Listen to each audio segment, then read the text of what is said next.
Chapter 2. 1 week passes, and 2. Then Jody tells me he wants me to have dinner, formal, with a Professor Henry Barr, whom he has contacted because he's got a hunch that maybe the professor has the scheme he is looking for. The prof had an advertisement in the paper. It reads, "I have made an unconventional scientific discovery that I do not know how to develop commercially. An entrepreneur or financial advisor with some money is sought. Address biologist, Box 711, care this paper." "It's crude," says Jody, helpful. "It wouldn't get a nibble from real money. All he could hope for would be a sure-thing player or legal counselor trying for a long-shot cut. I have invited him to dinner. In prosperous surroundings, he will be excited and probably spill his hand. You will pass on the plausibility of his scientific discovery. It is one of the things I pay you for." Well, I play up. I am passing for Jody's nephew in the very swank surroundings of Las Lagunas, where Jody's and my hotel suite cost more money per day than I ever hoped to make a week. I prefer hanging around in my sailboat, reading science fiction, and planning my laboratory. But I get combed up and put on a snazzy suit Jody has bought me. We meet this prof, and Jody waddles grand into the hotel dining room. They have cocktails, and I have a Coke, and then the business starts. Old Jody eats his oysters noisy and with gusto and wipes his mouth.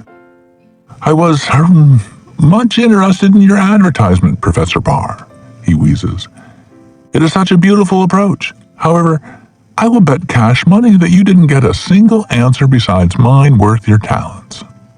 "True," admits the prof. He is a dignified but seedy-looking guy with long white whiskers. He strokes them reflective. "I had a number of replies, but few of them suggested financial responsibility." The waiter serves the soup. Jody sniffs at it and beams. "The chef here," he says, "makes soup which is almost music. What have you got, Professor?" The prof begins the spiel, dignified. "Why," he says, profound, "I had better explain that I was professor of medieval history at Perkins College for 35 years. I was released because a wealthy alumnus offered to add to the endowment if a son-in-law of his was taken on the faculty, and his habit of getting drunk frequently was ignored. I had to be released so the college could take advantage of the offer." Says Jody. "My sympathies, sir." "I do not blame them," says the prof, resigned. "But I shall never again practice teaching as a profession. The point is that in my studies of medieval history, I naturally came across many mentions of alchemy. The alchemists, you are doubtless aware, searched for the philosopher's stone to turn base metal into gold, for an alkahest to dissolve all known substances, and they searched for the elixir of youth. I planned to write a scholarly treatise on the contributions of alchemy, gunpowder, metallic tinctures in medicine, sulfuric acid, and all the foundations of chemistry. But as I studied the source material, I found the reports of their work singularly convincing." Jody looks at me. I nod. "Something like this has to be the truth. Sure, astronomy started with fortune-telling. Chemistry must have had as crazy a beginning."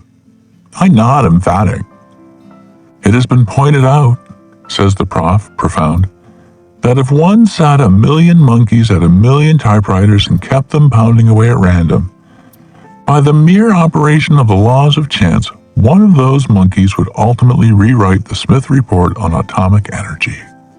And it is easy to calculate that during the Middle Ages there were enough alchemists making experiments practically at random to produce outstanding discoveries by sheer happenchance. Some of these discoveries we know, I've mentioned them, but I have proof that they made others." Old Jody leans back in his chair. This is the oldest of all known swindles. It is worn out long before the first gold brick is made. Old Jody is astounded at his good fortune. This is perfect for Mr. Voucht. who has never been put through the ringer by any person whatsoever. Says old Jody. Pray, go on, sir. Some 3 years back, says the prof, I took the money I had intended to use for my summer sustenance and duplicated the alchemical process described by Dr. D for the production of the alkahest, the universal solvent. It began with Icelandic spar or calcium fluoride.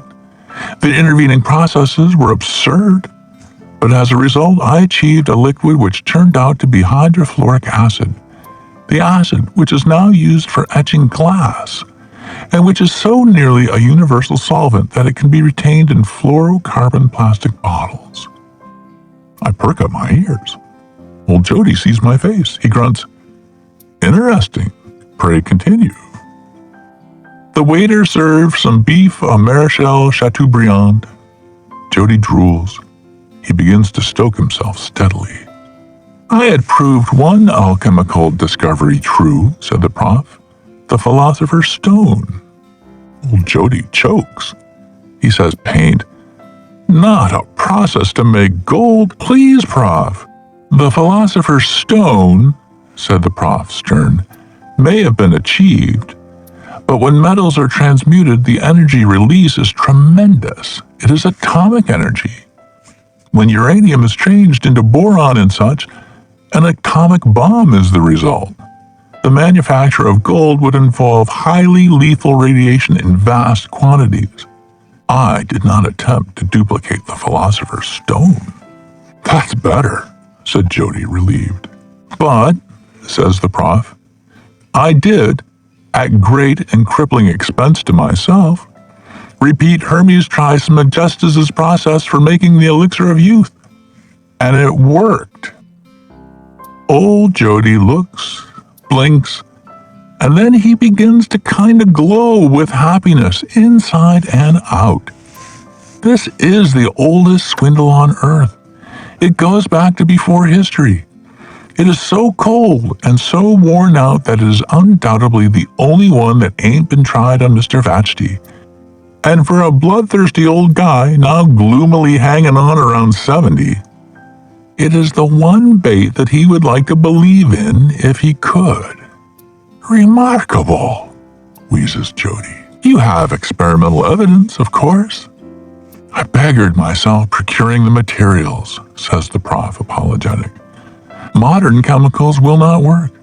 One must use the impure, the sometimes ridiculous chemicals of the ancients. It is possible that the very impurities are the essential ingredients. But at the cost of all my savings, I made 10 cubic centimeters of yellow fluid. I tried a bit of it on an ancient rat from the biology department at Perkins. It worked. Too well. Much too well. So I was forced to experiment for the proper dosage. 1 cubic centimeter of the yellow fluid, the elixir it developed, would restore a 20-pound animal to early maturity. 7 to 10 centimeters would be required for an adult human being. But I had to spend 8 cubic centimeters to verify this fact in my experiments on small animals.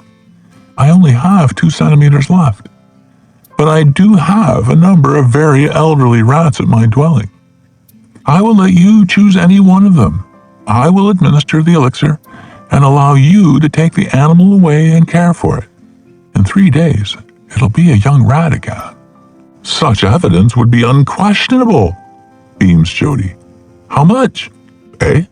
Says the prof, startled. You need the elixir yourself, said Jody, grunting amiable. You're broke. If someone will finance the making of an adequate supply for you, you will make enough for him too. You see, I'm saving you the trouble of making the pitch. And I say again, how much? The prof's eyes gleam. He wets his lips. Jody says confidential, I am a customer. I can fetch in another, a very rich man. If I finance the operation myself, will you split with me what I get out of him? Your split will be in 5 figures, maybe more. When I am a young man again, admits the prof, It would be a very good idea to have some capital with which to start life anew. Yes, I will agree to that.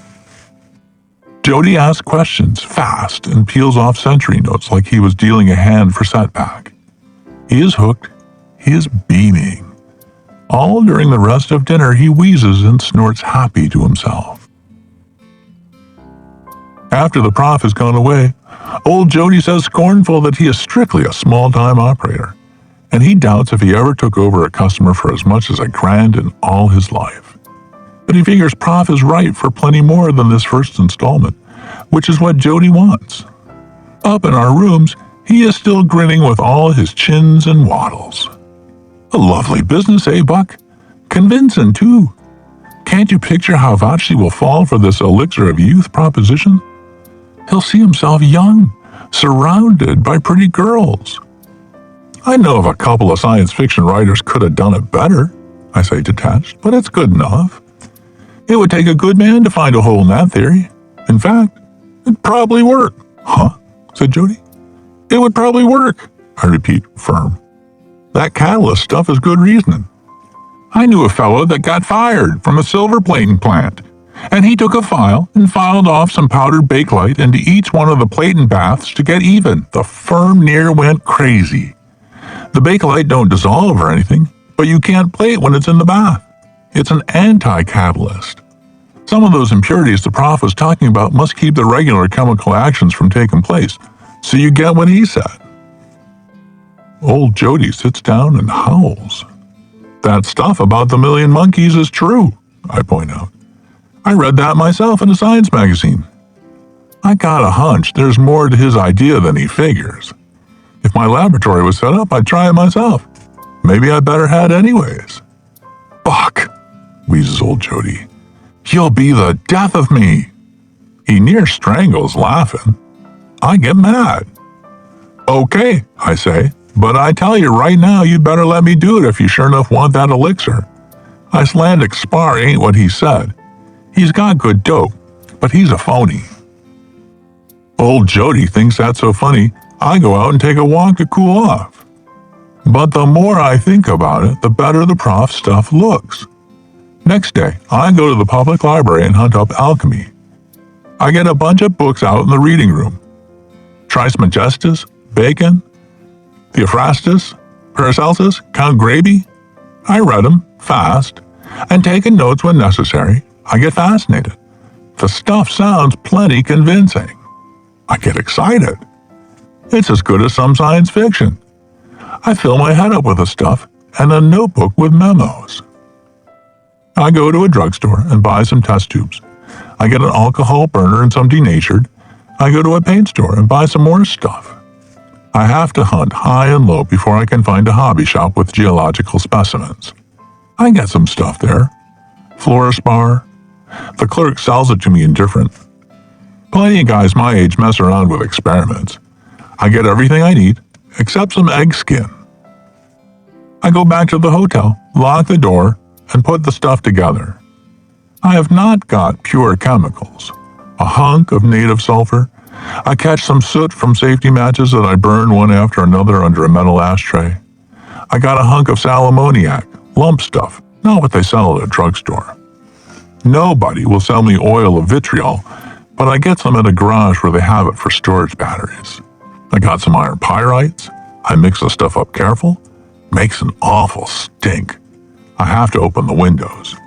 I go through all the routine that a guy named Dr. D says would make a universal solvent. Nothing happens. Nothing at all. I am pretty much disgusted. The prof's stuff sounded good. If I'd read it in a science magazine, I would have believed it and remembered it. But nothing happens. Next morning, I am having breakfast when I remember about the skin of an egg. That is crazy. It ain't scientific, not modern scientific anyhow. But I go upstairs with an eggshell from breakfast. I get out that thin skin from inside and put it in the test tube. Nothing happens. I get disgusted all over again. I sit down with a science magazine and I am reading it morbid when I smell something funny. The test tube is empty. There's a little white vapor around the bottom. There's a hole in the test tube. There's a hole in the sink. There's a hole in the floor underneath it. It stinks something awful. I don't know how far down the hole goes, but I know I've got to get a laboratory and work this business out. I tell old Jody about it. I show him the hole in the floor and the sink. He turns funny colors. You might have made poison gas, Buck, he says. You could have killed yourself. It could have been poison. It wasn't whipping cream, I agree. It's what those alchemists said they got. I got my doubts the prof ever did this experiment, even if he says he did. You better let me fix up a temporary laboratory and make that elixir for you. But Jody looks pained. Buck, he says, I've sounded out Mr. Voucht. I have explained that I have been softened up on this business. I have acted dumb, so he thinks I have fallen for it. He is checking up. You have got to stay out of this party. But the prof ain't gonna be making the real stuff, I say, grim. I'll bet. What kind of apparatus is he buying? Jody shows me a list. He is fat and white-haired and very impressive to look at. But when it comes to science, he has to take my word for things. I say scornful, phony. I hunted up Hermes Trismegistus in the library yesterday and got the formula. That vacuum distillation apparatus ain't going to be used. It's just to dress up the lab. It's wrong, eh? Says Jody. It's crazy, I says. Just good apparatus wasted. Fine, says Jody, relieved. I didn't think he believed it himself. If he wasn't a crook, I'd be messed up. But he still got me worried. How's he going to pull that trick of making rats young again, Buck? Mr. Voucht wants to see that. Him handling the rats. If the prof is smart enough to put that over, Mr. Voucht is hooked. If I wanted to do it, I says, scornful, I'd put some rats on short grub and castor oil and get 'em thin. Then I'd powder their fur to make 'em gray and probably get a vet to give me something to make 'em off their feet and languid. They'd look plenty old, and all they'd need to get young again would be 2 or 3 days of good eating and no castor oil. Genius, says Jody, beaming at me affectionate. You take a load off my shoulders. Tomorrow, Mr. Voucht and me, we look over the rats, and I bet you got the trick exact. The prof is mighty cagey with his 2 centimeters of stuff. Better let me make it for you real, I said, warning. You stay out of this, grunts Jody, scared again when he thinks of that hole in the sink and the floor. And don't go mixing up any more poisons, hear me? He is honest worried. He ain't a bad guy. He's a crook, of course, but in his way, he's all right. Right now, he's paying for me to stay at a plenty swank hotel, passing for my uncle, which keeps me out of truant officer trouble, and he tries earnest to make me appreciate soufflé marine avec pâté de foie gras as superior to the hot dogs I eat a lot more frequent. But he is firm about me not making any more experiments. Well, I can handle that. I got a sailboat, ain't I? I fix up a locker with a padlock and I start accumulating materials, ducking into the library occasional to get more dope from translations of Hermes Trismegistus and Count Graby and Nicholas Flamel and so on. I get to be an expert on alchemy, which some ways is almost as interesting as science fiction, only not so likely. It looks to me that with a good thick concrete screen and remote control handling of materials to take care of radiation, it might be a good idea to see if the Philosopher's Stone formula does give nuclear fission. But right now, I try something with immediate practical use. I go after the elixir of youth. End of chapter 2.